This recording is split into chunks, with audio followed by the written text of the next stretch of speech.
So, you think you know your audience. I challenge you to listen to this episode, and you'll discover that what you don't know is likely killing your sales and making your emails fall flat.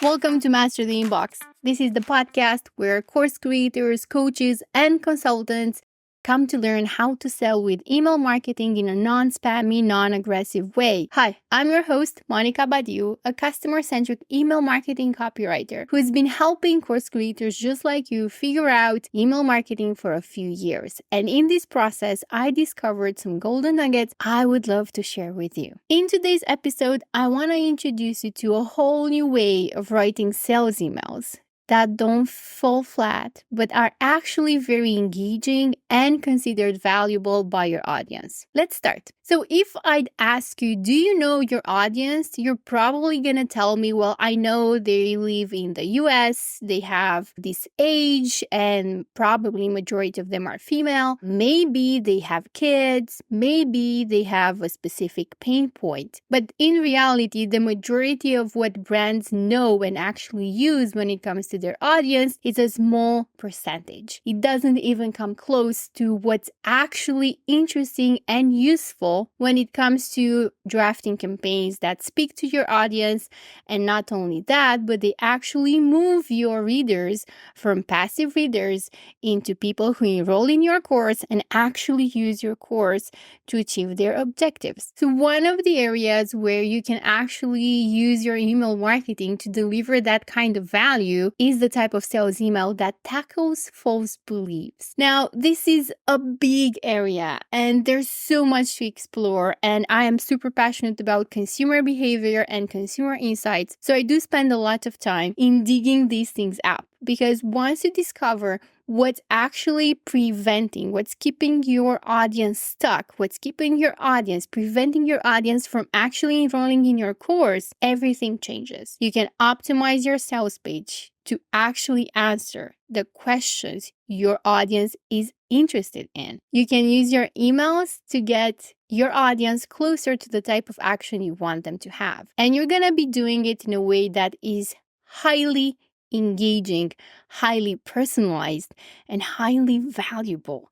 And you won't have to even rely on that discount anymore to nudge people into going to your sales page and claiming your offer. I have looked at a lot of emails, and I can tell you that not many creators are using false beliefs to nudge their audience into considering their offer. So what you're looking at now is an opportunity to stand out from the crowd.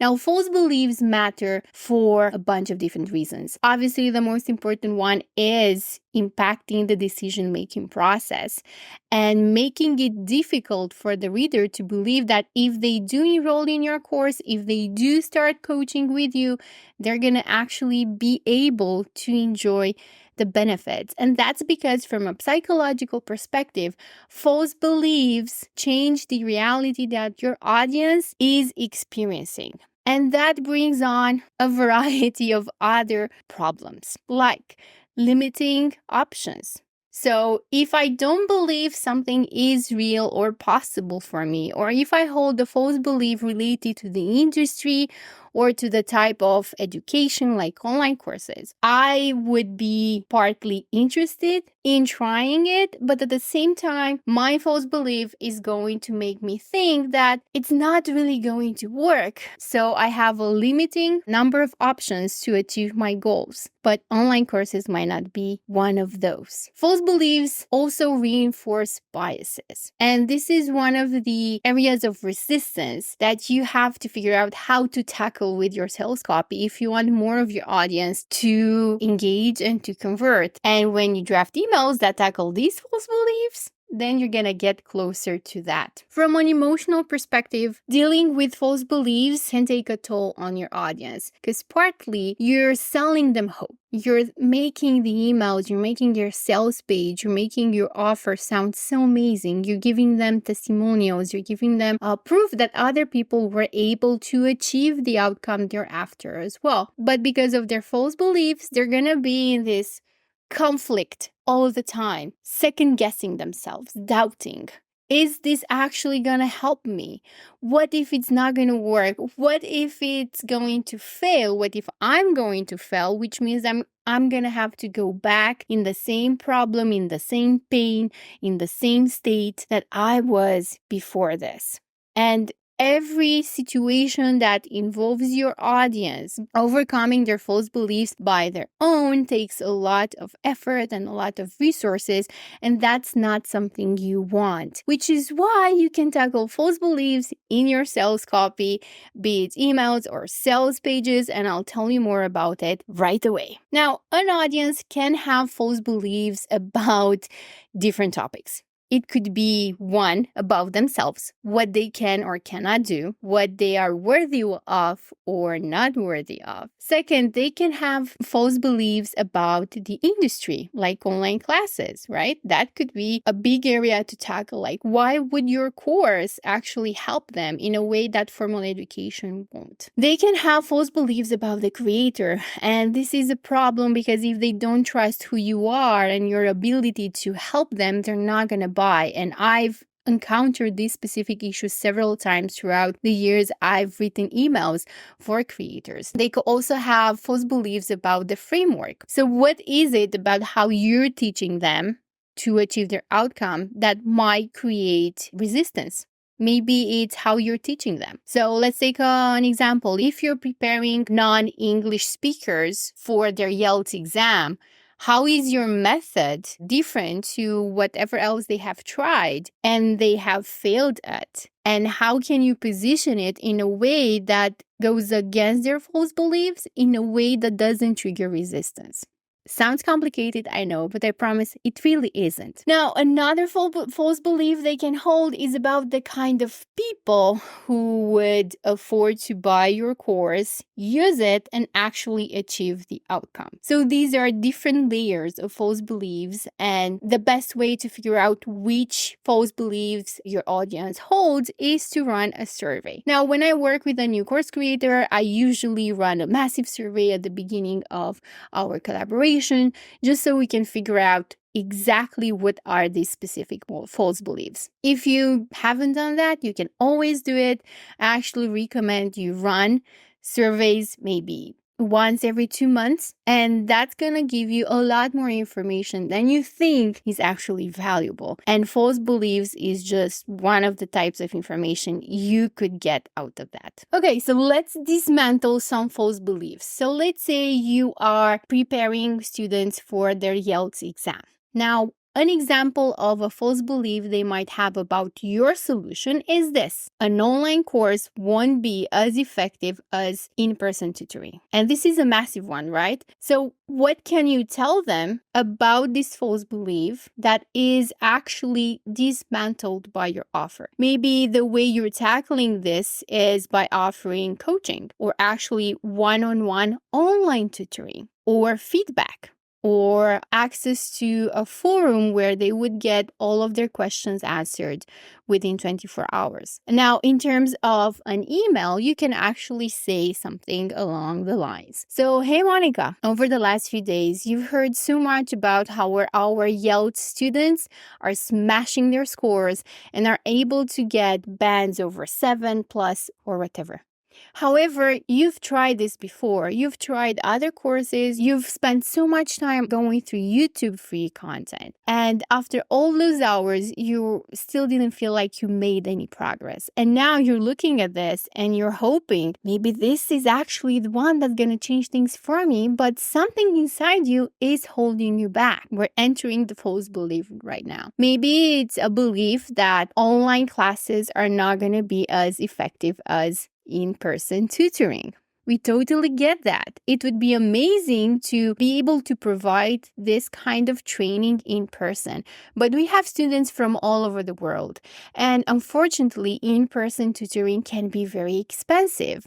In our area, 1 hour with a teacher costs this much. This is why we created this training, because we want more people to have access to affordable, effective online training for YELTS without spending an arm and a leg. But is it efficient? Well, you've heard the stories and you've seen what our students are able to do, but here's how we are actually able to do it. And you just go into the features. So we're offering a 24-hour thread where you can get your questions answered by an actual YELTS former examiner. And they'll tell you what areas you need to improve.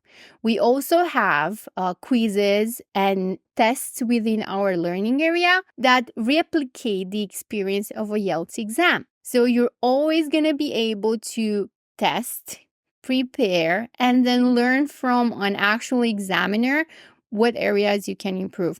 Now, obviously, I'm kind of writing this live with you, so it's not amazing, but the idea is that you can tackle these false beliefs in your emails, and you can do it in a way that's actually useful, both to you and your conversions, as well as your audience. And the really good news is that sometimes the person who's going to read your email, they're not going to be aware that they actually have a false belief that's keeping them stuck, that's keeping them in doubt. And they would love to give your course a try, but something's holding them back and they can't really pin it. They don't know what that is.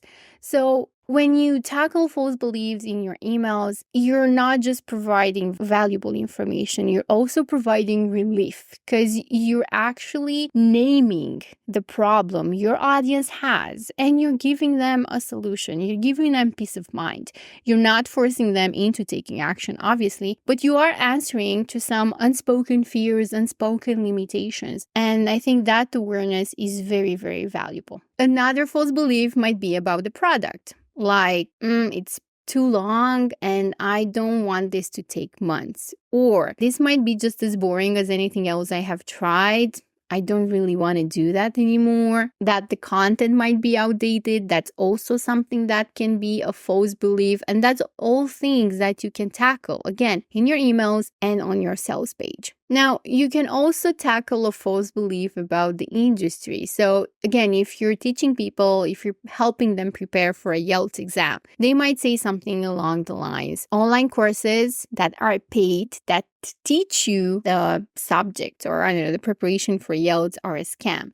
Why would I pay for this when I can find it for free online? Now, that's a false belief that has several deep layers. And it could be like the surface layer is this. I don't want to pay for this because I can find it for free online. So you tackle that. Why is your paid version better than them going to YouTube and just spending random hours going from, video to video? How is that actually not helpful? Now, a deeper layer could be about what they think is valuable. Like, do they think, are they worthy of investing $47 into a course that prepares them for YELTS or not? What is the perception they have about money or investing in themselves? The third layer would be about their false beliefs regarding the outcome. Are they actually going to be able to pass YELTS? Is that something they actually believe they're able to do? Because if you have these three layers of false beliefs, it becomes a lot easier